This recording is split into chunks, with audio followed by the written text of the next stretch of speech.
ॐ वसुदेवसुतं देवं कंसचाणूरमर्दनं देवकी परमानन्दं कृष्णं वन्दे जगद्गुरुम्।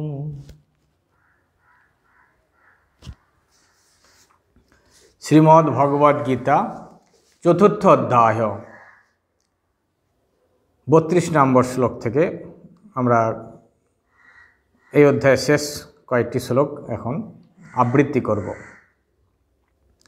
एवं बहुविधा यज्ञा वितता ब्रह्मणो मुखे कर्मजान विद्धितान् सर्वान् एवं ज्ञात्वा विमोक्ष्यसे श्रेयान् दुर्मया यज्ञात् ज्ञानयज्ञ परन्तप सर्वं कर्माखिलं पार्थ ज्ञाने परिसमाप्यते तद्विद्धि प्रणिपातेन परिप्रश्नेन सेवया उपदेक्ष्यन्ति ते ज्ञानं ज्ञानिन तत्त्वदर्शिनः यज्ञत्वा न पुनर्मोहम् एवं जस्यसि पाण्डव येन भूतान्यशेषानि द्रक्ष्यसि आत्मन्नथो मयि अपि च देशि पापेभ्यः सर्वेभ्यः पापकृत्तमाः सर्वं ज्ञानप्लवेनैव वृजिनं सन्तरिष्यसि यथेधांसि समिद्धोऽग्निर्भस्मसात् कुरुते तथा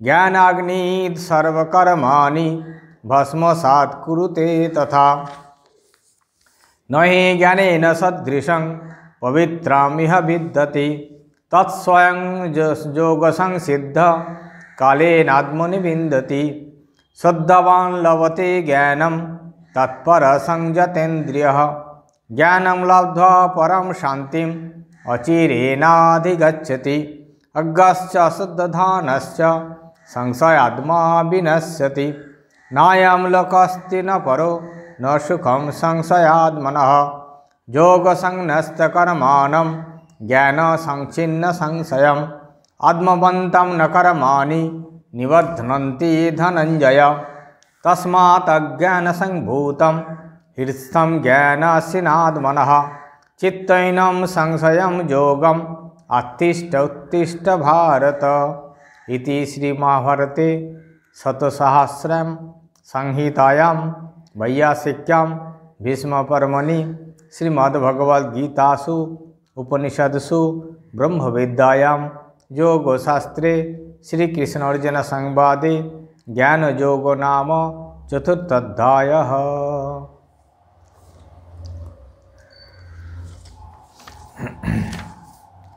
भगवान अर्जुन के কিভাবে সংসারে কর্ম করবে তার উত্তর দিয়ে যাচ্ছেন। এর আগে ওই যজ্ঞের কথা বলা হয়েছে যে সমস্ত কর্মই হলো যজ্ঞ আর বিষ্ণুময় যজ্ঞ। যজ্ঞর কথার অর্থই হলো বিষ্ণুর উদ্দেশ্যে যা কিছু হয় সেটাই যজ্ঞ, আর বিষ্ণুই হলেন যজ্ঞের প্রধান কর্তা, প্রধান বিষয়, উদ্দেশ্য। বিষ্ণুর উদ্দেশ্যে যা কিছু করা হবে সেটি হবে যজ্ঞ। তাই বলছেন এবং বহুবিধা যজ্ঞা বিততা ব্রহ্মণো মুখে কর্মজান বিদ্ধিতান সর্বান এবং জ্ঞাত্বা বিমোক্ষ্যসে। ভগবান বলছেন যে এই রকম যে সমস্ত যজ্ঞের কথা বলে এলেন, দ্রব্যযজ্ঞ, তপযজ্ঞ, প্রাণায়াম যজ্ঞ, এই সমস্ত যজ্ঞ বহুবিধা ব্রহ্মণ মুখে বিততা, অর্থাৎ বেদ মুখে, বেদের মধ্যে ভগবান বেদ মুখে, বেদের মধ্যে এই সমস্ত বহু রকম যজ্ঞের কথা বলা হয়েছে। সেগুলি সবই হলো কর্মজান সর্বান, সমস্তই যে যজ্ঞ সেগুলো হলো এই কর্মজনিত, অর্থাৎ কর্মের দ্বারাই সম্ভব। আর কর্ম তিন রকম, বাচিক, মানসিক, কায়িক। এই তিন রকম কর্মের দ্বারাই এই যজ্ঞকে সম্পন্ন করতে হয়। তাই মানসিক যজ্ঞ হলো শারীরিক, মানসিক এবং বাচিক, এই 3 রকম যজ্ঞের দ্বারাই যজ্ঞ করে জ্ঞাত্বা বিমোক্ষসে সংসার বন্ধন হইতে মুক্ত হতে হয়। এই যজ্ঞ যেটি হবে ঈশ্বরের উদ্দেশ্যে, ভগবানের উদ্দেশ্যে, এবং কর্ম এবং যজ্ঞ বা কর্ম তাতে অনাসক্তি হয়ে, ফলে অনাসক্তি হয়ে এইভাবে যদি কেউ কর্ম করে বেদে যেভাবে বলা হয়েছে, তাহলে তার যে ফল চিত্তশুদ্ধিক্রমে ফল হবে। ফল আমরা চাই না সেই ফল হবে। যদি কোনো ফল না চাই তাহলে সেই যে ফল ভগবান ফল দেবেন সেটা হলো চিত্তশুদ্ধি। আর কি হবে না, সংসার বন্ধন নাশ হবে, সংসার বন্ধন হতে মুক্ত হবে। তাই বলছেন শ্রেয়ান দুর্বময়াত যজ্ঞাত জ্ঞানযজ্ঞ পরন্তপ সর্বং কর্মাখিলং পার্থ জ্ঞানে পরিসমাপ্যতে। এই যে যত রকম যজ্ঞের কথা বলা হয়েছে তার থেকে শ্রেষ্ঠ যজ্ঞ হলো জ্ঞানযজ্ঞ। জ্ঞানপূর্বক যে যজ্ঞ, অর্থাৎ যে যজ্ঞটি শুধু শারীরিক মানসিক থাকলে হবে না, শারীরিক বাচিক থাকলে হবে না, মানসিকভাবে মনে মনে মন দিয়ে অন্তর থেকে যদি সেই কেউ জ্ঞানপূর্বক যজ্ঞ করে সেই যজ্ঞটা হলো শ্রেষ্ঠ যজ্ঞ। তার অনেক সময় আমরা কর্ম করি, যদি সেখানে মন না থাকে, আমরা মন্ত্র উচ্চারণ করছি, যদি মন না থাকে, জপ করছি, এটাও একটা যজ্ঞ। তো মুখে জপ করছি কিন্তু মন সেখানে নেই, সেই যজ্ঞটা কিন্তু শ্রেষ্ঠ যজ্ঞ হবে না, সেই যজ্ঞের ফল নিকৃষ্ট ফল। আর যদি এই মুখে উচ্চারণ না করেও যদি মনে মনে জপ করি সেটার ফল অধিকতর বেশি, সেটাই শ্রেষ্ঠ ফল। আর তাতে কি হবে না, সর্বং কর্ম অখিলং পার্থ জ্ঞানে পরিসমাপ্যতেই। যে সমস্ত কর্ম অখিলম মানে সমগ্র যে কর্ম, এই জ্ঞান লাভ হলে তাতে সমাপ্তি হয়ে যায়। আমাদের যা কিছু কর্ম এই জ্ঞানযজ্ঞ করতে করতে, জ্ঞানপূর্বক যজ্ঞ করতে করতে আমাদের সমস্ত কর্ম নাশ হয়ে যায়। আমাদের সঞ্চিত, প্রারব্ধ, ক্রিয়মান, এই 3 রকম কর্ম আমাদের জীবনে। সঞ্চিত কর্ম যেটি জমে আছে, আমার পিছনে রয়েছে জন্ম জন্মান্তরে। আর প্রারব্ধ কর্ম অর্থাৎ যে কর্মটি এখন, কর্মের ফলটি আমি এখন ভোগ করছি, সুখ দুঃখ ভালো মন্দ, সেটি হলো প্রারব্ধ কর্ম, আরম্ভ হয়ে গেছে। প্রকৃষ্ট রূপে আরব্ধ, সেটি হলো প্রারব্ধ। যেটা আরম্ভ হয়ে গেছে তাকে বলা হয় প্রারব্ধ। আর যেটি সঞ্চিত সেটি এখনও আরম্ভ হয়নি, সেটি পিছনে রয়েছে এখন। আর ক্রিয়মান অর্থাৎ এখন যেটি আমি করছি, এটি ফল ভবিষ্যতে হবে। তাই এই 3 রকম কর্ম শাস্ত্রের উদাহরণ দেওয়া হয়েছে। যে একটা ব্যাধ সে পশু শিকার করছে, তো শিকার করতে করতে তার জ্ঞান হলো, হঠাৎ তার মনের মধ্যে বৈরাগ্য হলো, না আর পশু শিকার করব না, অর্থাৎ পশু আর বধ করব না। এটি আমার কাছে এখনও মনে হচ্ছে এটি ঠিক হচ্ছে, এটা অন্যায় হচ্ছে। তখন সে আর ওই কর্ম থেকে বিরত হবে। সুতরাং সে যখন একটা তীর ছুঁড়তে যাচ্ছিল সেটাকে হাত থেকে ফেলে দিল, আর ফেলব না, আর তীর মারব না। তারপরে তার পিঠে যে সমস্ত স্বরগুলো ছিল সেগুলোও ফেলে দিল। একমাত্র যেটি কিছুক্ষণ আগেই যে স্বরটি নিক্ষেপ করেছে যার উদ্দেশ্যে, যে পশুকে বধ করে বলে, সেটি কিন্তু আর ফেরাতে পারবে না। তাই বলা হয় ওই প্রারব্ধ কর্ম যেটি হলো হাত থেকে বেরিয়ে গেছে, অর্থাৎ যেটির গতি আরম্ভ হয়ে গেছে, যে স্তরটি ছেড়ে দেওয়া হয়েছে সেটি হলো প্রারব্ধ কর্ম, সেটি লক্ষ্যে গিয়েই তার শেষ হবে।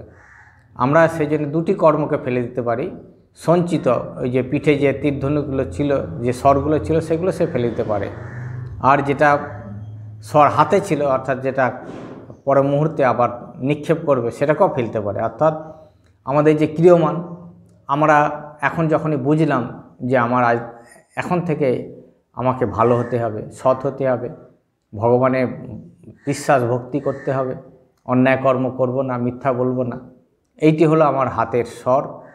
আমি এখন ওটাকে থেকে বিরত হতে পারি চেষ্টা করলে।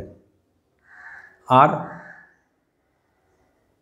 যে আমার যে সঞ্চিত যে কর্মগুলি আছে সেগুলো এই জ্ঞান হয়ে গেলে আর সেগুলি ফল দিতে পারবে না। কিন্তু জ্ঞান হলেও একমাত্র এই প্রারব্ধ কর্মটি চলতে থাকে। তাই আমরা দেখি যারা আত্মজ্ঞানী মহাপুরুষ, জ্ঞান লাভের পরেও তাদের জীবনযাত্রা চলতে থাকে, অর্থাৎ সেটি প্রারব্ধ কর্ম অনুযায়ী যেটি আরম্ভ হয়ে গেছে সেটি একমাত্র লক্ষ্যে গিয়েই শেষ হবে। তাই বলছেন তদ্বিদ্ধি প্রণিপাতেন পরিপ্রশ্নেন সেবয়া উপদেক্ষন্তে জ্ঞানম জ্ঞানিনা তত্ত্বদর্শিনা। তাই অর্জুনকে ভগবান বলছেন এই জ্ঞান লাভের জন্যে কী করতে হবে না, প্রণিপাতেন পরিপ্রশ্নেন সেবয়া, গুরু সেবা করতে হবে। গুরুর কাছ থেকে জানতে হবে কিভাবে আমি জ্ঞান অর্জন করব। পরিপ্রশ্ন করতে হবে গুরুকে, গুরুর কাছে জিজ্ঞাসা নিয়ে যেতে হবে যে আমি কেন এসেছি সংসারে, আমার উদ্দেশ্য কি, আমার স্বরূপ কি, এইটাই কি সংসার, এইটাই কি আমার জীবন, খাওয়া দাওয়া পশুর মতন জীবনটাই কি আমাদের ওই মনুষ্য জীবন, না এর থেকে উচ্চতর আরও কিছু জীবন আছে। এই প্রশ্ন নিয়ে গুরুর কাছে যেতে হবে, গুরুকে প্রশ্ন করতে হবে, গুরুর কাছ থেকে উপদেশ নিতে হবে, নিয়ে এই জীবন গুরু যেমন উপদেশ করবেন নিষ্কাম কর্মযোগের চিত্তশুদ্ধির জন্যে সেই উপদেশ মতো পালন করতে হবে। তাই বলছেন উপদেক্ষন্তে জ্ঞানম জ্ঞানিন তত্ত্বদর্শিনম। আর যিনি তত্ত্বদর্শী গুরু, যথার্থ গুরু, যাত্রার কাছে গেলে হবে না, যথার্থ গুরুর কাছে যদি আমরা পৌঁছাতে পারি তবে সেই গুরুই আমাদের যথার্থ রূপে উপদেশ দিতে পারবেন। ঠাকুর বলেছেন ঢোনা সাপে ধরলে গুরুরও, সেই সাপেরও কষ্ট, ব্যাঙেরও কষ্ট। তাই ওই উপযুক্ত যে জাত সাপে ধরে ব্যাঙটা বেশি কষ্ট হয় না, তেমনি উপযুক্ত গুরু হলে শিষ্যের কষ্ট হয় না। শিষ্যর উপযুক্ত গুরু হলে শিষ্য যদি সামর্থ্য থাকে, শিষ্যকে একটু সামর্থ্য অধিকারী হতে হবে, তাহলে শিষ্য তার লক্ষ্যে পৌঁছাতে পারবে। তাই বলছেন যজ্ঞাত্বা ন পুনর্মোহম এবং যশ্বসী পাণ্ডব যেন ভূতানি অশেষানি দ্রক্ষসী আত্মনি অথময়ী। যে যজ্ঞাত্বা ন পুনর্মোহম, যেটাকে জানলে আর মোহগ্রস্ত হবে না। হে পাণ্ডব, হে অর্জুন, যেটাকে জানতে পারলে, অর্থাৎ চিত্তশুদ্ধি ক্রমে যদি একবার ঈশ্বর লাভ হয়, ভগবানকে যদি উপলব্ধি করতে পারো, ঈশ্বরের প্রতি যদি বিশ্বাস আনতে পারো, তাহলে আর মোহগ্রস্ত হবে না। ঠিক ঠিক যদি পাকা বিশ্বাস হলে তখন আর সংশয় হয় না। যতক্ষণ না পাকা বিশ্বাস হয়, কাঁচা বিশ্বাসে মন সংশয় হয়, মন ঈশ্বরের ঠিক ঠিক বিশ্বাস হয় না। তাই আমাদের এখন কাঁচা মন, তাই ঈশ্বর সম্বন্ধে আমাদের ধারণা, ঈশ্বর সম্বন্ধে আমাদের যে অনুভূতি, এগুলি সহজে আসে না। মাঝে মাঝে সংশয় হয়, কোথায় ঈশ্বর, কোথায় ভগবান, সত্যি কি ভগবান আছেন। তাই সংশয় যখন চলে যাবে ঈশ্বরের সম্বন্ধে, তখনই তোমার ঠিক ঠিক আত্মজ্ঞান লাভের উপযুক্ত হবে। তখনই তুমি সমস্ত ভূতকে যে ন ভূতানি অশেষানি দর্শসী আত্মনি অথময়ী, সমস্ত ভূতকে নিজের মধ্যে দেখতে পাবে, সবার সমস্ত ভূত নিজের থেকে অপৃথক, অভিন্ন, এবং ভগবান পরমাত্মাতেও সেই সমস্ত ভূত ওতপ্রোত হয়ে আছে। প্রথমে জীবাত্মাতে সমস্ত ভূতকে আমরা উপলব্ধি করতে পারব যে সবার যত আত্মা রয়েছে আমার থেকে অভিন্ন জীবাত্মা রূপে, আর সমস্ত আত্মাই জীবাত্মাই পরমাত্মাতে আমরা আশ্রিত। সমস্ত জীব জগৎ সব ঈশ্বরে অর্পিত। ব্যষ্টি যে জীব আর সমষ্টি আত্মা, পরমাত্মারই অংশ হলো জীবাত্মা। যখন ব্যষ্টি তখন হলো আমরা জীবাত্মা। এই ব্যষ্টি যখন সমষ্টিতে মিলে যাবে তখন হলো এক পরমাত্মা। তাই যতক্ষণ আমরা আমি করছি ততক্ষণ আমরা জীবাত্মা, আর এই আমি জীবাত্মা যখন পরমাত্মার সাথে একাত্ম অনুভব করব তখন হব সবাই আমরা পরমাত্মায় আশ্রিত হব। তাই বলছি অপি চেদসি পাপেভ্য সর্বেভ্য পাপকৃত্যম সর্বং জ্ঞানপ্লবেনৈব বৃজিনাম সন্তরিষ্যসি। অপি চেদসি পাপেভ্য সর্বেভ্য পাপকৃত্যম, বলছে তুমি যদি পাপীর থেকেও পাপী হও, দুরাচার থেকেও দুরাচার হও, যতই আমরা অন্যায় কর্ম করে থাকি, যতই আমরা অপরাধ করে থাকি, মানুষই পশু হয়, আবার মানুষ চেষ্টা করলে দেবতা হতে পারে।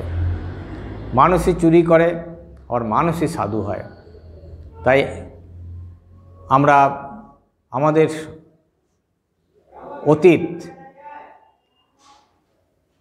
অতীতকে আমাদের ভুলে যেতে হয়। অতীতে আমাদের যা কিছু আমরা করেছি সেটিকে ভুলে আমরা যেন ভবিষ্যতের দিকে, সামনের দিকে এগিয়ে যেতে পারি। তাই বলছেন নিজেকে হীন মনে করে না, নিজেকে পাপী মনে করে না, কারণ আমরা ক্রমশ উচ্চতর পর্যায়ে উঠতে চলেছি। তাই পিছনের দিকে তাকানো উচিত নয়। পিছনে আমরা হয়তো অনেক অন্যায় কাজ করেছি, ঠাকুরের কাছে অনেকে যারা এসেছে এরকম, তারা আগের জীবনে অনেক অন্যায় কাজ করেছে, পাপ করেছে, অপরাধ করেছে, কিন্তু যখন সে বুঝেছে আর অন্যায় অপরাধ পাপ করা উচিত নয়, তখন থেকেই তার মনের পরিবর্তন হয়েছে। তাই ভগবানও তাদের কৃপা করে সেই উচ্চ অবস্থা লাভ করিয়ে দিয়েছেন, উচ্চ অবস্থায় পৌঁছেছেন। এটি হলো ভগবানের আশ্বাস যে নিজেকে হীন মনে করা উচিত নয় বা পাপী মনে করা উচিত নয়। ঠাকুর ওই জন্য বলেছেন যে যে নিজেকে পাপী বলে সেই মহাপাপী। পাপী বলাটাই পাপ, কারণ সকলেই আমরা অমৃতের সন্তান। আমাদের মধ্যে সেই অনন্ত শক্তি রয়েছে, আমাদের মধ্যে সেই পরমাত্মা রয়েছেন, আত্মস্বরূপ রয়েছেন, কিন্তু আমরা সেটিকে ভুলে গেছি। ভুলে গিয়ে আমরা ভাবছি আমরা হীন, আমরা পাপী। কিন্তু যখন আমরা এইগুলিকে ওভারকাম করতে পারব, যে যথার্থ রূপে যে আমি আমার স্বরূপ, সেটা কিন্তু পাপ নয়, আমি কিন্তু পাপী নই। পাপ আর পাপী দুটি কিন্তু আলাদা। পাপ যে করে তাকে বলা হয় পাপী। তো যখন সেই পাপী আবার পুণ্য করতে থাকে তখন তার পাপ থাকে না, সে তখন পুণ্যবান হয়, পুণ্যবতী হয়। তাই পাপ পুণ্য এটি হলো গুণ, কখনো আসবে কখনো যাবে। তাই আমরা যত এই পাপ ত্যাগ করব, পাপকে গ্রহণ না করব, তত আমরা পুণ্য করব, অর্থাৎ আমরা তত উচ্চতর পথে আগাতে পারব। তাই বললেন সর্বং জ্ঞানপ্লবেন এব বৃজিনম সন্তরিষ্যসি, যে জ্ঞান হয়ে গেলে, জ্ঞানের দ্বারা এই পাপ সমুদ্রকে অতিক্রম করবে। যখন জ্ঞান হয়ে যাবে তখন আর এই কোনো পাপই তোমাকে স্পর্শ করতে পারবে না।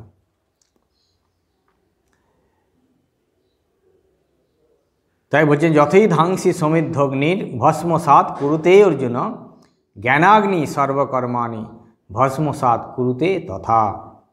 যথা এধাংসি সমৃদ্ধ অগ্নির ভস্মসাৎ, যেমন বলছেন যে অগ্নি কি হয়, কাঠকে ভস্মীভূত করে। আগুন জ্বললে সেখানে যদি কাঠ ফেলে দেওয়া হয়, কাঠ পুড়ে ছাই হয়ে যাবে। সেরকম বলছে জ্ঞানাগ্নি সর্বকর্মাণি ভস্মসাৎ কুরুতে তথা। সেরকম জ্ঞানরূপ যে অগ্নি সমস্ত কর্মকে পুড়িয়ে ছাই করে দেয়। যখন আমাদের জ্ঞান হবে, জ্ঞান অর্থাৎ সত্যিকারে যখন আমরা বুঝব যে ঈশ্বর সত্য, ঈশ্বর আছেন এবং আমার স্বরূপও ঈশ্বর, আমিও ঈশ্বরের অংশ, আমি ঈশ্বরের দাস, আমি পাপী নই, আমি অমৃতের সন্তান, এই রকম যখন জ্ঞান হবে, ঠিক জ্ঞান, বই পড়ে জ্ঞান নয়, অনুভবকৃত জ্ঞান, বোধে বোধ যখন হবে, সত্যিই যখন বুঝব যে আমার ভিতরে তো চৈতন্য রয়েছে, আমার ভিতরে তো পরমাত্মা রয়েছেন, আমার মধ্যে সেই চৈতন্য স্বরূপ হয়ে আছেন বলেই আমার অস্তিত্ব, সুতরাং আমার মধ্যে অনন্ত শক্তি রয়েছে, আমি সব কিছু করতে পারি, এই যে দৃঢ় বিশ্বাস, আত্মপ্রত্যয়, এইরকম যখন ঠিক জ্ঞান হবে, তখন সর্বকর্মাণি ভস্মসাৎ কুরুতে তথা। তখন এই যেমন অগ্নি কাষ্ঠসমূহকে পুড়িয়ে ছাই করে দেয়, তেমনি এই রকম বুদ্ধি উপলব্ধি থেকে, অনুভব থেকে আমাদের সমস্ত কর্ম, অর্থাৎ যে সমস্ত কর্মগুলি আমাদের অশুভ কর্ম বিশেষ করে, সেগুলি আমাদের আর ফল দেয় না। অশুভ কর্ম থেকে আমরা সরে আসি, অর্থাৎ তখন আর আমাদের যে সমস্ত অশুভ কর্মজনিত ফলগুলি ছিল, সেই ফলগুলো সমস্ত পুড়ে ছাই হয়ে যায়। আমার যে সমস্ত পাপ কর্ম, এমনকি পুণ্যকর্ম, অর্থাৎ যে কর্মটা আমার, যে কর্মের দ্বারা আমি কিছু পেতে চাইছিলাম, সেই শুভ অশুভ কর্ম দুটোই কিন্তু বন্ধন। অশুভ কর্ম আরও নিম্নগতি করে, আর শুভ কর্ম আমাদের যেটা হলো, যদি কোনো চাওয়া পাওয়া থাকে, তাহলে সেটি আমাদের এই জাগতিক বস্তুতে আমরা বস্তু পেতে চাইলে সেটা শুভ কর্ম করি। তো এই দুটি কর্মই কিন্তু আমাদের তখন নাশ হয়ে যায়, কোনো কিছু জগৎ থেকে পাওয়ার ইচ্ছা হয় না। তাই অশুভ কর্ম ফল, যেটি অশুভ কর্ম ফল, সেটিও যেমন নষ্ট হয়ে যায়, এই শুভ কর্ম অর্থাৎ এতদিন আমরা যেটা ভুল করে চাইছিলাম ভগবানের কাছে, চাইতাম ভগবান আমার ধন দাও, আমার দৌলত দাও, আমার পাকা বাড়ি দাও, আমার গাড়ি দাও, আমার বাড়ি দাও, আমার সুস্বাস্থ্য দাও, আমার যৌবন দাও, এই সমস্ত যে জাগতিক যে চাওয়া পাওয়া, সেটিও সমস্ত নষ্ট হয়ে যায়। কেননা নহি জ্ঞানেন সদৃশম পবিত্রমিহ বিদ্যতে তৎস্বয়ং যোগ সংসিদ্ধ কালেন আত্মনি বিন্দতি। বলছে যেহেতু ন জ্ঞানেন সদৃশম পবিত্রম ইহ বিদ্যতে, এই সংসারে জগতে জ্ঞানের সমান আর অন্য কিচ্ছু নেই। জ্ঞান হলো সর্বশ্রেষ্ঠ, জ্ঞান হলো ঈশ্বর জ্ঞান, আত্মজ্ঞান, ঈশ্বর সত্য, এই জ্ঞান, ঈশ্বর চিন্তা, এই জ্ঞান। তাই এই ঈশ্বর চিন্তা, ঈশ্বর বুদ্ধি, আত্মজ্ঞান, এর মতন পবিত্র আর কিচ্ছু নেই। অগ্নির মতন, কারণ অগ্নি সবাইকে পবিত্র করে দেয়। অগ্নি হলো পবিত্র স্বরূপ। আগুন যেমন পবিত্র স্বরূপ, আগুনের কোনো দোষ হয় না, আগুনের কোনো দোষ লাগে না।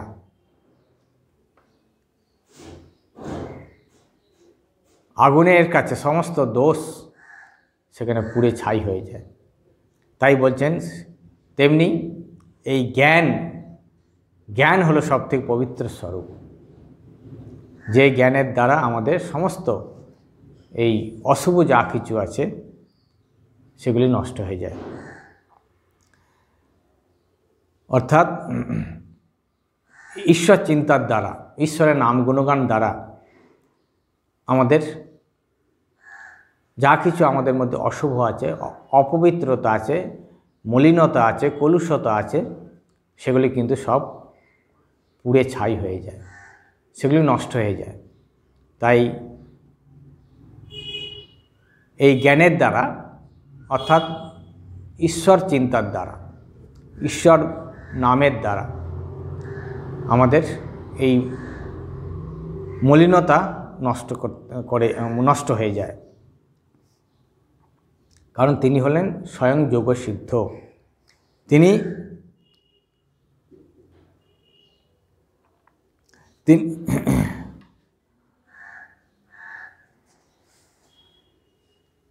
তিনি হলেন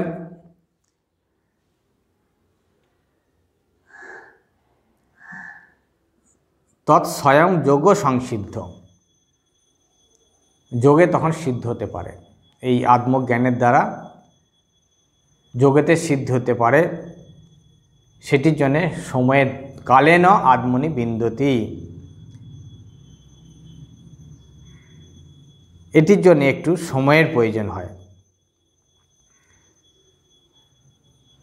যথাকালে, কালেন আত্মনি বিন্দতি, যথাকালে এই পবিত্র হতে হতে হতে হতে ঈশ্বরের নাম গুণগান করতে করতে, ঈশ্বরের চিন্তা করতে করতে মানুষ একটা সময় এই আত্মজ্ঞান বা ঈশ্বরের অনুভূতি লাভ করতে পারে, ঈশ্বরকে দর্শন করতে পারে নিজের অন্তরে। এই ঈশ্বরের ধ্যান করতে করতে, ঈশ্বরের নাম করতে করতে, এই ঈশ্বর ভাবনার দ্বারাই, এই ঈশ্বর জ্ঞানের দ্বারাই যোগে প্রতিষ্ঠিত হতে হয় এবং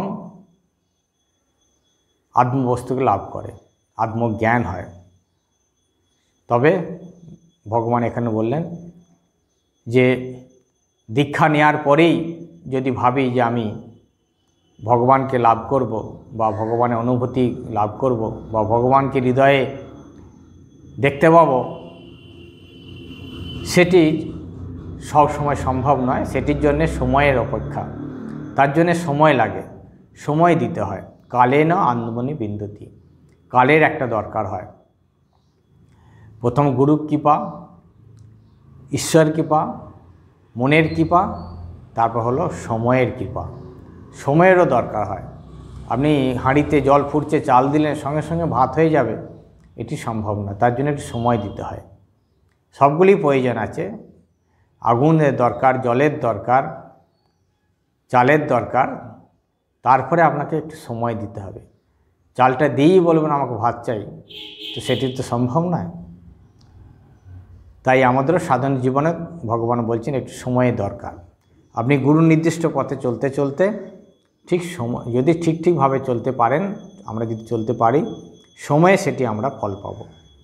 শ্রদ্ধাবান লভতে জ্ঞানম তৎপর সংযতেন্দ্রিয় জ্ঞানম লব্ধা পরম শান্তিম অচিরেণ অধিগচ্ছতি। আর এর জন্য প্রয়োজন শ্রদ্ধাবান, শ্রদ্ধাবান যে এবং সংযত ইন্দ্রিয় যিনি, তিনিই এই জ্ঞানকে লাভ করেন।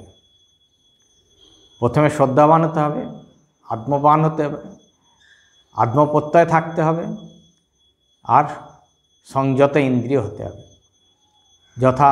যেমন গুরু উপদেশ করেছেন, সেই উপদেশ অনুযায়ী সংযত হয়ে শ্রদ্ধাপূর্বক গুরুতে, শাস্ত্রে বিশ্বাস রেখে, সেটাই হলো শ্রদ্ধা।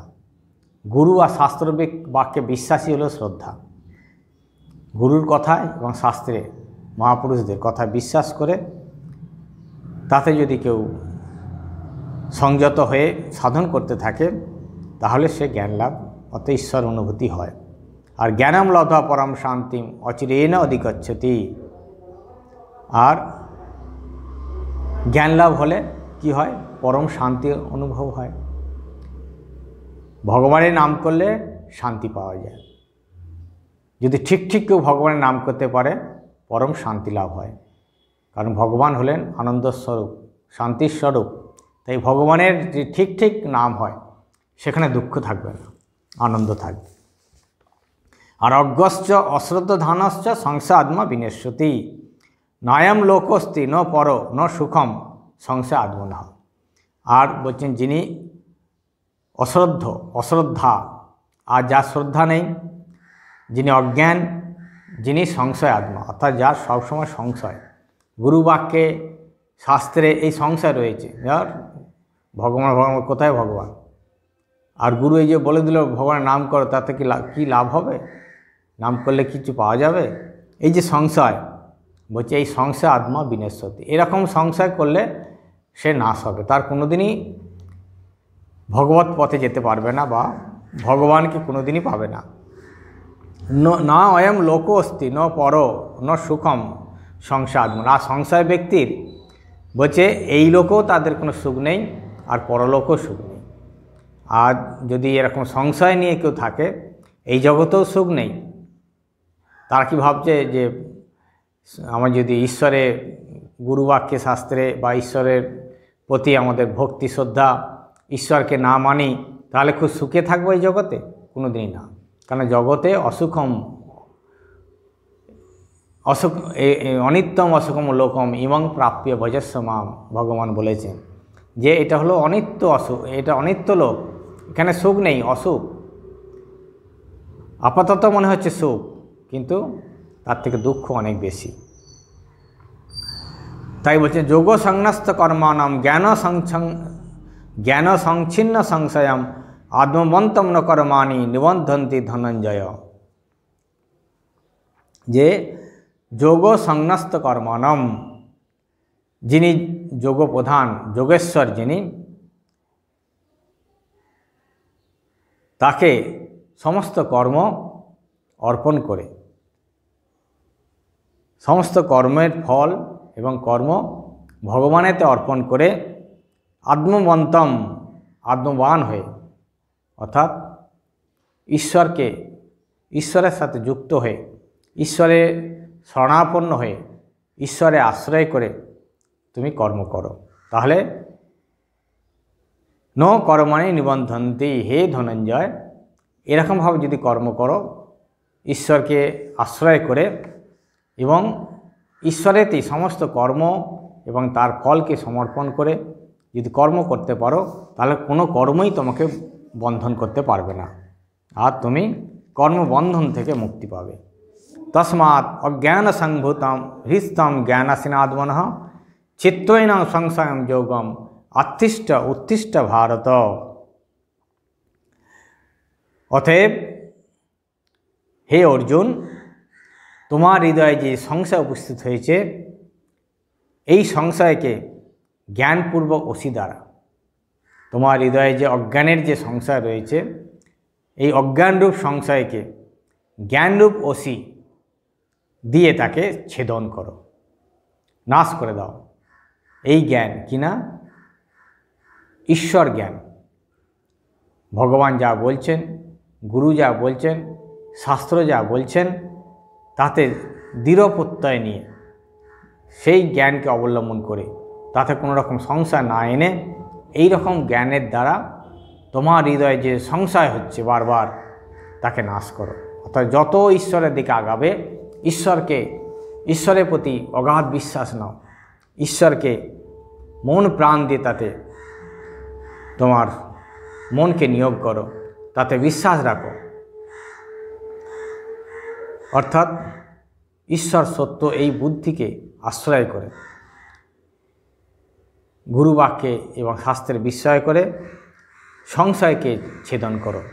আর তার জন্য কী করতে হবে? এই সংশয় ছেদনের যেটা উপায়, সেই উপায় হলো যোগম। যোগ কি যোগ? না কর্মযোগ, নিষ্কাম কর্মযোগ। নিষ্কাম কর্মযোগ করো, কর্ম করো, কিন্তু সেটা নিষ্কাম হবে। নিষ্কাম অর্থাৎ সব কিছু ঈশ্বরের জন্য করো। ঈশ্বরই তোমার একমাত্র আশ্রয়, ঈশ্বরই তোমার একমাত্র নির্ভর, ঈশ্বরই একমাত্র সত্য। সুতরাং এই সমস্ত সংশয় যেটা, সেই সংশয়কে সব দূরে ফেলে যে যা কিছু করব সব ঈশ্বরের জন্যে, আমার বলে কিছু নেই, সব ঈশ্বরের। সেই ঈশ্বরকে দৃঢ় বুদ্ধিতে ধরে যা কিছু আমি করছি সবটাই হলো ঈশ্বরার্থে, ঈশ্বর অর্পণ বুদ্ধিতে যা কিছু কর্ম করছি, ভালো মন্দ যা কিছু করছি সব ভগবানকে সমর্পণ করা, ভগবানকে ধরে থাকা, 24 ঘন্টা ভগবত বুদ্ধি স্মরণ করা। ঠাকুর যেন বলেছেন যে ওই পিঠের ফোঁড়ার মতন, দাঁতের ব্যথার মতন সব সময় সেখানে মন পড়ে থাকে, সেরকম সব সময় ঈশ্বর বুদ্ধি, ঈশ্বরই সত্য, ভগবানের সত্য, ভগবানই একমাত্র আমার আপনার, তাকে আশ্রয় করে তিনি যেমন বুদ্ধি দেবেন সেই বুদ্ধিকে আশ্রয় করে তাহার শরণাপন্ন হয়ে ঠিক তাতে নির্ভর হয়ে তাকে ঠিক বকলমা দিই। আমরা ঠিকভাবে বকলমা দিতে পারি না, আমরা কিছুটা দিই, কিছুটা নিজে ধরে থাকি, তাই আমাদের দুঃখ হয়, কষ্ট হয়। সম্পূর্ণরূপে যদি ছাড়তে পারি, এঁটো পাতার মতন ভগবানকে যদি ধরতে পারি, তাহলে বলছেন কি হবে না, তখন এই আমাদের যে সংশয়, আমাদের যে অজ্ঞান, আমাদের হৃদয়ে যে অজ্ঞান রয়েছে, সেটি এই ঈশ্বররূপ জ্ঞান দ্বারা, ঈশ্বরের নামের দ্বারা এই সংশয় নষ্ট হবে। তার জন্যে প্রয়োজন আমাদের কর্মযোগ। তাই বললেন, হে অর্জুন, হে ভারত, উত্তিষ্ঠ, ওঠো, জাগো, তোমার লক্ষ্যে পৌঁছাও। ওঠো, জাগো অর্থাৎ অলসতা ত্যাগ করে ঈশ্বর বুদ্ধিতে, ঈশ্বরার্থে তোমার নিষ্কাম কর্ম করো। কর্মই তোমার উদ্দেশ্য। নিষ্কাম কর্ম করতে করতে তোমার এই অজ্ঞান, এই মোহ, এই সমস্ত চলে যাবে। ওম শান্তি শান্তি শান্তি। হরি ওম তৎসৎ। শ্রীরামকৃষ্ণার্পণমস্তু।